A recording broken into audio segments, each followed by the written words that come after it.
Baka hindi nyo pa alam magpalit ng ganitong klaseng module sa Kronis mga master.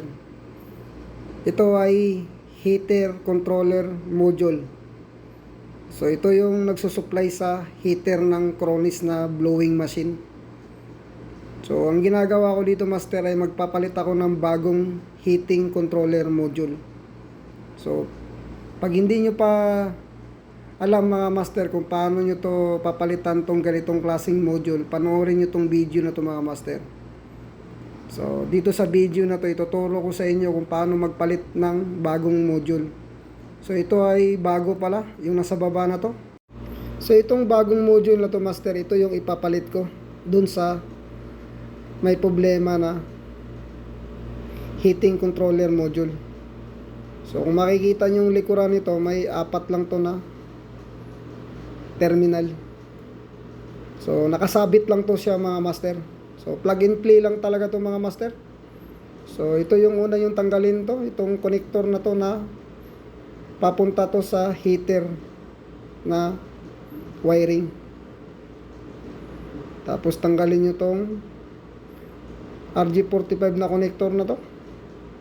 Tapos itong power supply niya mga master ay may 2 bolt to mga master, kaya kailangan yung luwagan yung bolt niyan.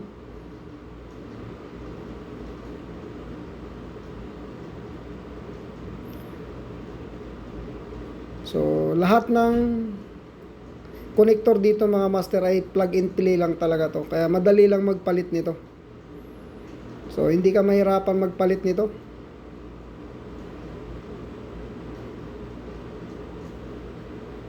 Dahil may mga tagging din tong bawat connector nito mga master. So may mga number yan.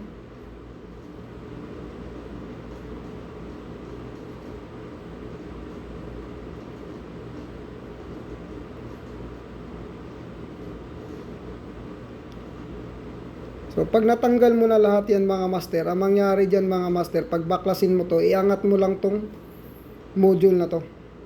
So kasi nga nakasabit lang yan siya mga master sa busbar na power supply. So dito mga master, ito yung pinaka-importante dito, itong is1 is2 na to. Ito yung address niya. So kailangan kung ano yung setup ng binaklas mo na module. So tulad nito, number 5 yung is1. So isit mo lang siya sa number 5 yung bago. Ayan. Tapos yung nasa baba naman ito ay is2. So yung setting din niya ay 5 din. So kailangan mo lang gayahin siya mga master para hindi siya mag-fault pag ikinabit mo na tong bagong module na to. So ito yung pinaka-address niya mga master. So bawat module may address yan.